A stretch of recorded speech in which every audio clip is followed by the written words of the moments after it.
반갑습니다. 오늘 또 테슬라 주요 소식 함께 살펴보겠습니다. 첫 번째로 살펴볼 내용은 컬럼비아 법대 교수 조아르 고센 씨가 블룸버그에 기고한 글입니다. 일론 머스크 보상안과 관련된 내용인데 주요 내용을 번역글로 함께 살펴보겠습니다. 일론 머스크 보상안 같은 경우 과거 2018년 73%의 주주들이 찬성을 해서 승인이 되었던 내용입니다. 그리고 여기에 대해서 최근 델라웨어 법원에서 취소 판결을 내렸으며 취소 판결 이후 테슬라는 주총을 통해서 다시 한 번 더 일론 머스크 보상안을 비준하는 투표를 진행하고 있습니다. 이 비준 요청과 관련해서 기존 델라웨어 법에 따라 허용될 뿐만 아니라 앞으로 나아가야 할 합리적인 방향이라고 평가하고 있습니다. 주주는 임원 보수를 포함하여 투자에 영향을 미치는 결정에 대해 발언권을 가져야 합니다. 일론 머스크 보상안 취소에 찬성하는 일부 학자의 논리를 보면 다음과 같습니다. 머스크에게 보상을 지급하는 것은 델라웨어 법에 따라 증여에 해당하고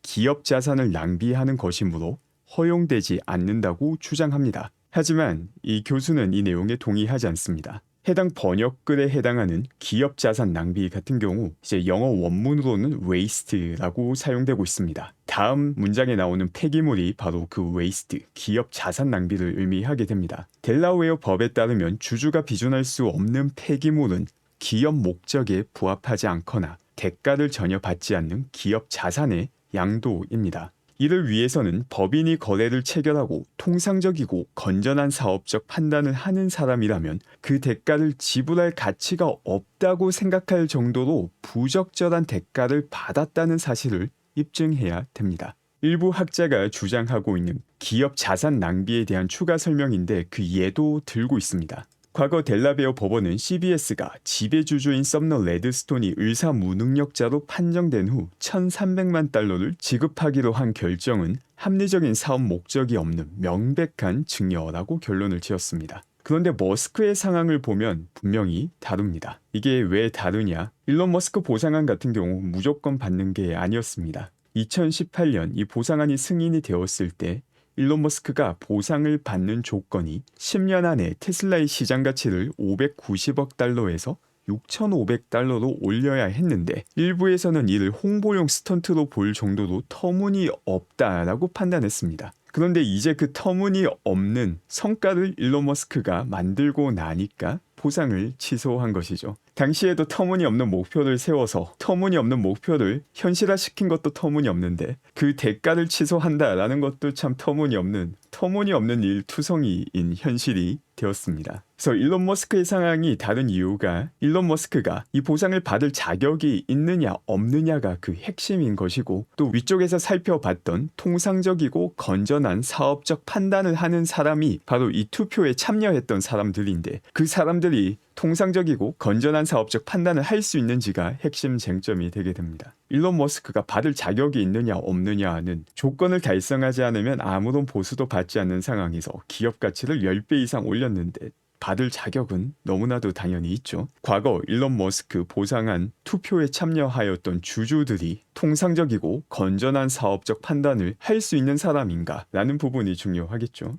이때 참여했던 사람들을 보면 매우 크고 정교한 일부 기관을 포함한 테슬라의 주주 대다수가 일론 머스크 CEO 보상안에 찬성했습니다. 이런 사람들이 평범하고 건전한 사업적 판단이 부족하다라고 결론을 내리는 게 판사로서의 자질이 부족한 것이겠죠. 사실 이 내용은 굳이 법률적인 내용을 살펴보지 않아도 너무나도 비상식적이고 또 이 법원의 판단을 찬성하는 논리 자체도 너무나도 상식 이하의 논리를 사용하고 있습니다. 그러다 보니까 테슬라 측에서도 공식적으로 대응에 나서게 되었습니다. 지금 보시는 기사 같은 경우 파이낸셜 타임즈에서 나왔던 기사인데 현재는 원래 나왔던 기사 내용이 일부 바뀌게 되었습니다. 이제 제목 같은 경우도 조금 바뀌게 되었고 또 여기에 원래 포함되어 있던 내용이 삭제가 되기도 하였습니다. 삭제가 되었던 그 내용을 보게 되면은 간단히 말해서 주주들의 이익을 보호하는 임무를 맡은 형평법 법정을 조롱하는 것입니다. 변호사비로 7조 원을 그것도 테슬라 주식으로 달라.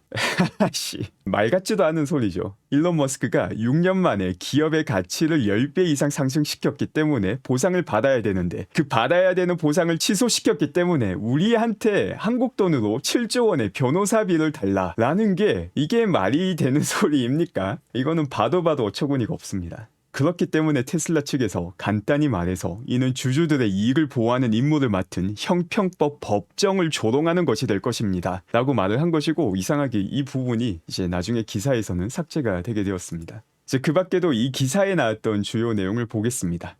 테슬라가 법정 문서를 통해서 7조 원이 아니라 1360만 불이 적합하다라고 했는데 이것도 하나로 바꾸면 200억 원이 조금 안 되는 금액입니다. 사실 200억 원도 과한 돈입니다.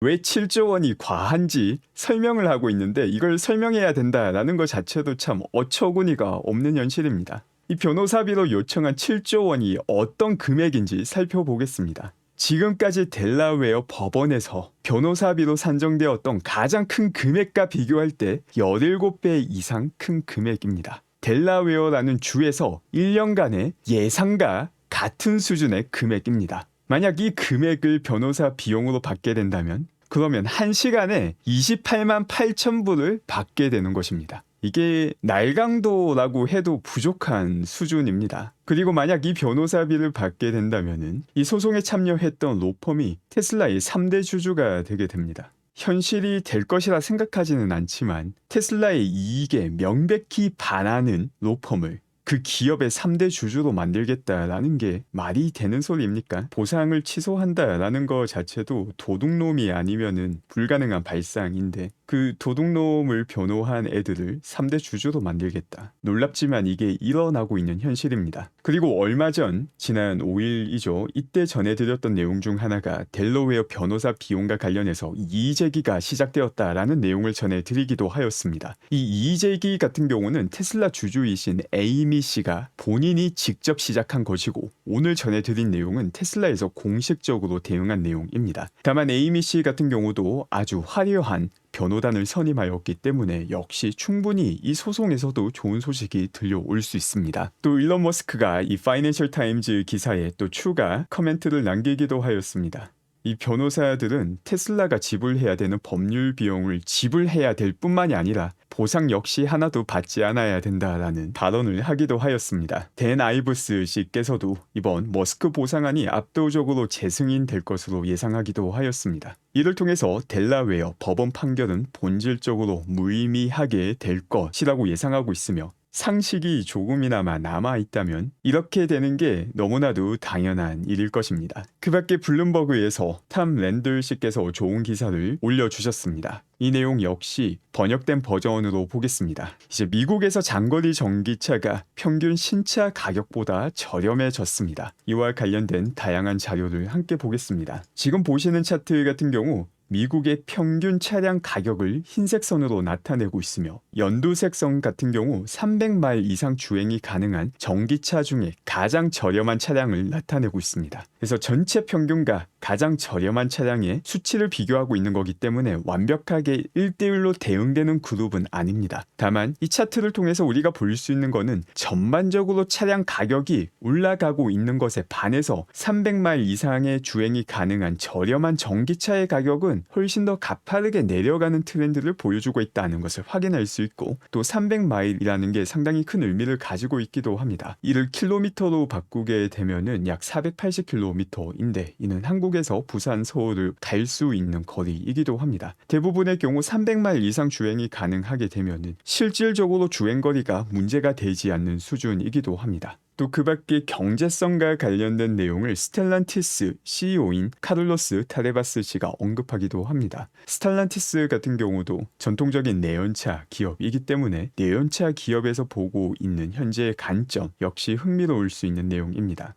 그 내용을 보게 되면은 현재 전환기를 맡고 있으며 이 전환기에는 이윤을 희생하더라도 처음부터 비슷한 선불 가격으로 전기차를 제공하는 것이 유일한 승리 전략이라고 말하고 있습니다. 여기서 말하는 비슷한 선불 가격이라는 게 전기차 같은 경우 처음에 구매 가격은 높지만 한번 사고 나면 내연차와 비교했을 때 훨씬 더 유지비가 낮다라는 특징을 가지고 있습니다. 그런데 지금 같은 전환기에는 전체 차량을 소유하고 있는 기간 동안 들어가는 비용이 아니라 처음에 내는 가격 자체도 낮게 갈 필요가 있다라고 이야기를 하고 있습니다. 그리고 이를 가능하게 하기 위해서는 전기차 제조 비용을 대폭 낮춰야 됩니다. 그런데 흥미롭게도 이게 바로 테슬라가 하고 있는 일과 정확히 일치하고 있습니다. 테슬라 같은 경우 현재 기존의 모델 자체의 가격도 많이 내린 상태이고 또 조금만 더 있으면 아예 저가형 모델이 출시되기도 합니다. 하드웨어 수준으로만 보았을 때도 테슬라의 저가형 모델이 나오게 된다면 모델 3의 대량 양산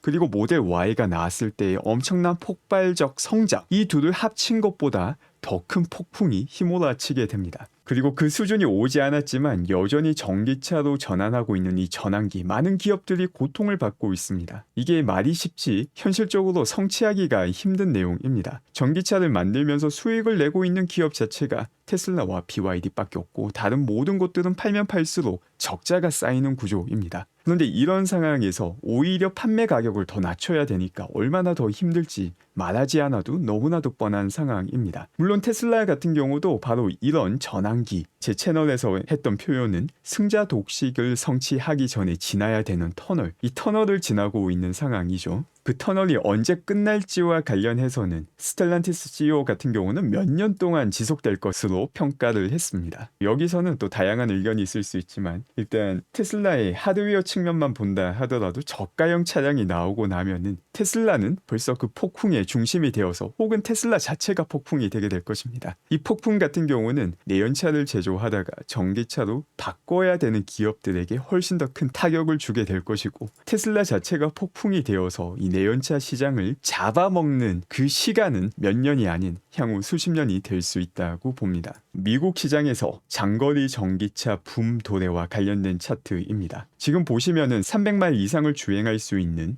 모델들 개수를 나타내고 있습니다. 과거 2016년부터 2020년까지 테슬라만이 유일하게 300마일 이상 주행이 가능한 전기차를 제공하였는데 2021년부터 그 모델 수가 급격히 증가해서 2024년도에는 아주 다양한 브랜드에서 30개의 모델이 300마일 이상의 주행이 가능하게 되었습니다. 이제 이를 통해서 전기차 시대가 얼마나 성큼성큼 다가오고 있는지를 볼 수 있고 또 이 중에서도 유일하게 수익을 내고 있는 게 테슬라다라는 점 역시 아주 큰 함의를 가지고 있습니다. 이 차트 같은 경우 주행거리를 나타내고 있습니다. 흰색 선은 전 세계에서 전기차의 평균 주행거리를 나타내고 있는데 2010년 불과 80마일이 되지 않던 주행거리가 2021년이 되며 216마일로 올라가게 됩니다. 거진 3배 가까이 올라가게 되었죠. 미국 같은 경우는 이 차이가 훨씬 더 크게 나게 됩니다. 2011년 주행거리가 72마일밖에 되지 않았는데 2023년 거의 300마일이 되게 됩니다. 3배 이상, 거의 4배 가깝게 주행거리가 올라가게 되었습니다. 10년 만에 주행거리가 거의 4배 가깝게 올라가게 되었다. 이제 더 이상 주행거리와 관련해서는 언급한다라는 것 자체가 얼마나 의미가 없는지를 잘 보여주게 됩니다. 이 속도로 조금 더 둔화가 된다 하더라도 주행거리를 훨씬 더 높일 수 있는 상황이며 실질적으로 300마일 이상의 주행거리는 크게 의미가 없게 되기도 합니다. 주행거리라는 게 모자랄 경우에는 아주 치명적이지만 일정 수준 이상에서는 굳이 늘릴 필요가 없는 지표가 되기도 합니다. 원한다면 충분히 늘릴 수 있는 옵션도 주겠지만 대부분 300마일 주변이면은 절대 다수의 소비자들이 만족할 수 있는 주행거리가 되기도 합니다. 또 정치권에서도 전기차 일론 머스크와 관련해서 아주 흥미로운 움직임이 벌어지고 있습니다. 바이든 행정부 같은 경우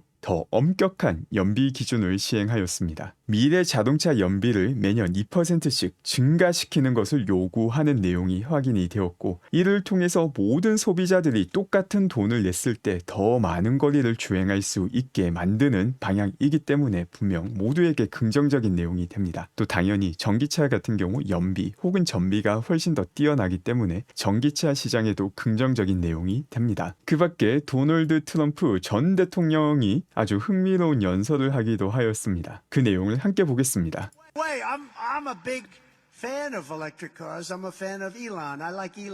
저는 전기차의 큰 팬이며 일론 머스크의 팬이고 일론을 좋아합니다. 제 생각에 많은 사람들이 전기차를 사고 싶어 할 것 같지만 만약 다른 종류의 차를 사고 싶어 한다면은 그 선택권을 가질 수 있어야 한다고 봅니다. 자, 이 발언을 보게 되면 아주 흥미롭죠. 왜냐하면 그동안 트럼프 전 대통령 같은 경우 전기차에 대해서 부정적인 발언도 많이 하였고 일론 머스크에 대해서 부정적인 발언도 많이 하였기 때문입니다. 역시 정치인들은 표를 얻을 수 있는 상황에 따라서 상반되는 이야기를 하는 경우도 많다라는 걸 볼 수 있기도 하지만 또 좋게 해석하자면 전기차 시대의 우호적 스탠스도 취할 수 있다는 가능성을 보여주기도 합니다. 일론 머스크 같은 경우도 미국 정치뿐만이 아니라 전 세계 정치인들과 좋은 관계를 유지하기 위해서 축하의 메시지를 보내기도 하였습니다. 인도 모디 총리가 다시 당선이 되었고 여기에 대해서 축하 메시지를 보내기도 하였습니다. 특히나 모디 총리 같은 경우 지난해 뉴욕에 와서 일론 머스크와 이야기를 나누기도 하였고 또 일론 머스크 같은 경우 인도에도 기가 팩토리를 미래에 건설할 예정이기 때문에 이런 주요 정치인들과 좋은 관계를 잘 관리하고 있는 모습을 볼 수 있기도 하였습니다. 그 밖에 중국에서도 많은 소식이 전해졌습니다. 현재 중국 주간 보험 등록수가 상당히 좋게 나오고 있는데 청두 롱치안 배송센터에서는 상당히 많은 고객들이 줄을 서서 테슬라 차량을 인도받기 위한 준비를 하고 있는 모습이 확인되기도 하였습니다. 또 동시에 중국에서도 자동 주차 기능이 확인되기도 하였습니다. EAP나 FSD를 구매한 고객들에게 다른 많은 국가에서 확인하였던 이 자동 주차 기능이 활성화된 모습을 볼 수 있습니다.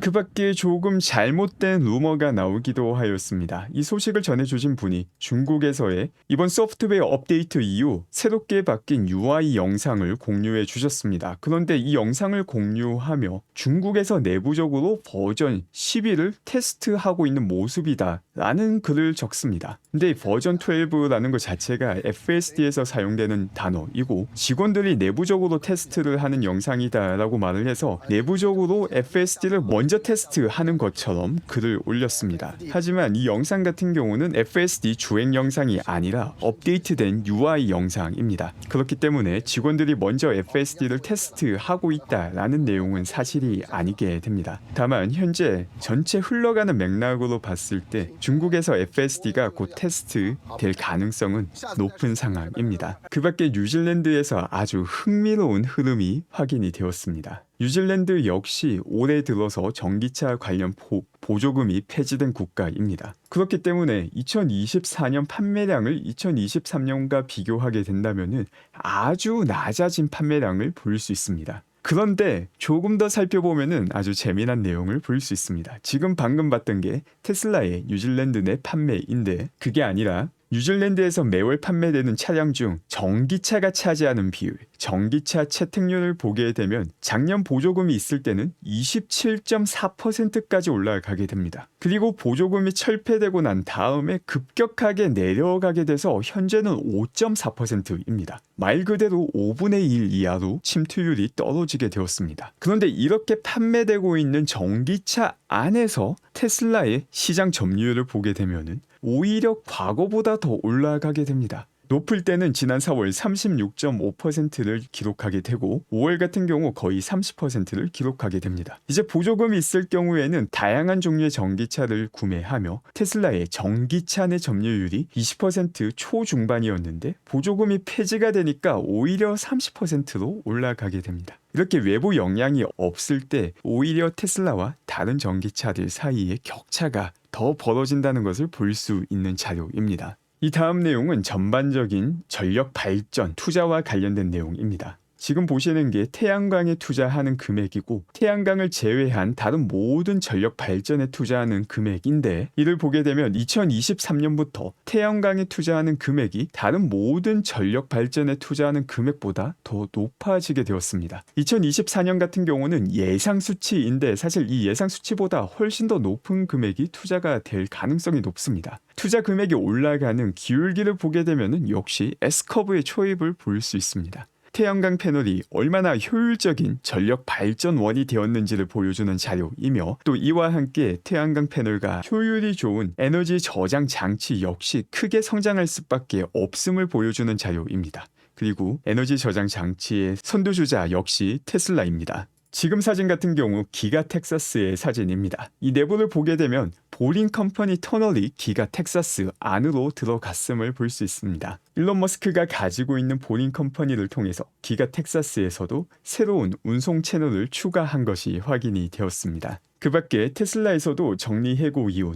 대규모 어드바이저를 다시 채용하기 시작하였고, 일론의 성공 공식에 따라서 최대한 핵심만 남길 수 있도록 정리해고를 한 다음에 다시 필요한 인원을 채우고 있는 모습을 확인할 수 있습니다. 지금 보시는 사진 같은 경우는 업핏에서 만든 경찰용 사이버 트럭입니다. 이걸 보면 특수부대에 아주 적합한 차량이 되지 않을까 생각이 되며, 또 사이버 트럭을 사용하는 경찰관 역시 자부심이 아주 높아질 수밖에 없을 거라 생각됩니다. 이처럼 사이버 트럭이 나올 수 있는 이유가 사실 스페이스X의 스타쉽 덕분이기도 합니다. 스타쉽에서 사용되는 소재가 스테인리스 강인데, 이 스테인리스 강 덕분에 사이버 트럭을 만들 수 있게 되기도 하였습니다. 또 미래에 로드스터 같은 경우 스페이스X 옵션 패키지가 나오게 되는데, 이 옵션 패키지에 사용되는 기술 역시 스페이스X의 로켓 기술이 적용되게 됩니다. 일론과 함께 일하는 가장 어려운 문제를 해결하는 걸 즐기는 최고의 엔지니어들 또한 스페이스X와 테슬라를 오가며 일할 수 있기도 합니다. 이를 통해서 일론 머스크가 가지고 있는 기업들 간의 시너지가 아주 크다는 것을 볼 수 있습니다. 사실 가장 핵심은 일론 머스크가 가진 최고의 인재들을 모집할 수 있는 능력이 가장 큰 자산이라고 생각합니다.